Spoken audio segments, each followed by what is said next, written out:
บายดีทุกคนมื้อนี้ก็อยู่งานลาล่าเนาะก็เลยออกมาชมวิวแล้วก็สิถ่ายคลิปแบบอ่าแบบ easy mode นะ easy mode มันก็จะเป็นอย่างนี้เนาะแบบเฮาจับกล้องหรือว่าจับโทรศัพท์ถ่ายแบบสดๆเลยแล้วก็ถ่ายแล้วก็เว้าไปเนื้อหาของวิดีโอเฮาอยากเว้าหยังเฮาก็เว้าไปเนาะเป็นเขาจะเอิ้นว่า easy mode แต่ว่าให้ความยาวประมาณ10อ่าหรือว่า5 นาทีขึ้นมาก็ได้เนาะแต่คันมีเนื้อหาหลายก็ยาวแน่ก็บ่เป็นหยังอืมก็ easy mode เนี่ยมันจะง่ายเนาะแต่ว่าบ่ต้องตัดต่อเนาะ easy mode นี่เพิ่นก็หมายความว่าแบบบ่ได้ตัดต่อนะถ่ายวิดีโอถ่ายไปแบบกับถ่ายไปเรื่อยสมมุติว่ามันมีข้อผิดพลาดปุ๊บหน่อยหนึงก็อย่ามันแบบว่าถ่ายแล้วปุ๊บแล้วก็เอาไปลงเลยอ่าไปลง YouTube ลงช่องของเจ้านั่นแหละแต่มันเป็นวิธีหนึงที่ว่าง่ายเนาะหลายๆคนมักใช้วิธีนี้ใช้แบบ easy mode ดีกว่าเฮาสิไปเฮ็ดคลิปแบบยุ่งยากตัดต่อใส่เอฟเฟกต์เนาะตัดต่อแต่ละช็อตแต่ละตอนเพื่อสิมาเป็นคลิปหนึงก็ใช้เวลาบ่เป็นง่ายๆการตัดต่อเนี่ยบางคนนี่ใช้เวลามื้อหนึง บางเทื่อก็ใช้เวลาเป็น10ชั่วโมงเพื่อจะตัดต่อคลิปหนึงได้เนาะใช้แบบ easy mode ลองเบิ่งเนาะอันนี้มันก็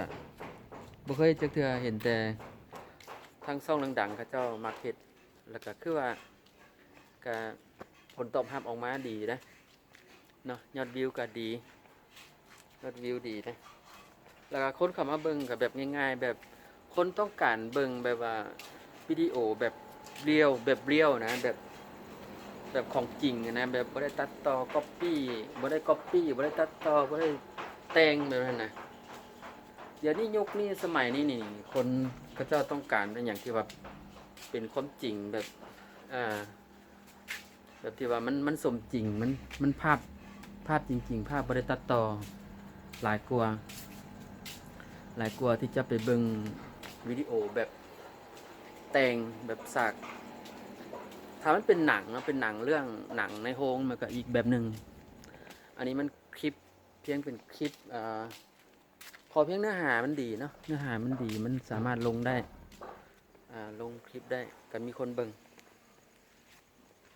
วิธีเฮ็ด easy mode ก็สิประมาณนี้เนาะอย่างถ่ายไปเรื่อยๆเว้าไปเบิ่งธรรมชาติไปอันนี้อยู่ข้างเฮือนนี่ต้นม่วงมะม่วงกำลังเป็นดกอยู่นะพอดีกินแซ่บกินซุมื้อแล้วก็บ่ไหวมันส้มมันเค็ดแค้ว มันไผอยากกินมะม่วงส้มก็ทักมาเด้อแตงแจ่วมาเนาะถ้าว่าอยู่ใกล้กันถ้าอยู่ไกลก็บ่ได้ฝากให้เด้ นี่ก็ข้างๆเฮือนเนาะข้างเฮือนหอมทางเข้ามาเฮือนน่ะหอมยาวเติบเนาะก็ยังเป็นหอมดินแดงอยู่บางช่วงปีก่อนๆผ่านมาก็มีปัญหาเรื่องเป็นขี้ตมเลยยามฝนตกมาเป็นขี้ตมเป็นพวกรถเข้าออกยากแหละเขตบ้านเฮานี่แต่ละปีก็เก็บเงินกันซ่อมแปลงเอาดินมาถมคูนขึ้นบ่ให้น้ำห้งปีนี้ก็อาจจะเฮ็ดเติมอีกบางจุดซื่อๆที่มันเป็นขุมเนาะทางเข้าหอมเข้าซอยบ้านเฮาก็เป็นการทดลองนะพี่น้องทดลองเฮ็ดวิดีโอแบบนี้ลองเบิ่งเนาะเป็นจังไดก็สามารถคอมเมนต์แลกเปลี่ยนความคิดความเห็นกันได้ทางช่องก้อยป่าพาเลาะเนาะอันนี้ก็สิเข้าท้ายๆเดือนมังกรกุมภาเมนาท้ายๆเดือนเมนาเลยมื้อนี้ก็วันที่20เท่าใด25เนาะมื้อนี้วันที่2525บ่หรือ24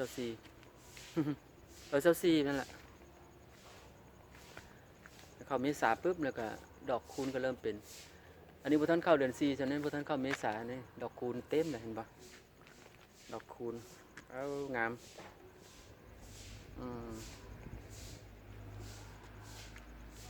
เอาทุกคนก็สิประมาณนี้เนาะอันนี้ก็ให้ทดลองเฮ็ดคลิปแบบ easy mode มันสิมีผลตอบรับแบบใดเนาะขอเพียงแต่ว่าอันนี้มันกล้องเฮาใช้กล้องโทรศัพท์ธรรมดามันอาจจะมีการสั่นเล็กน้อยการทดลองเบิ่งขอบใจทุกท่านที่เข้ามารับชมเนาะแล้วพบกันใหม่บายสบายดี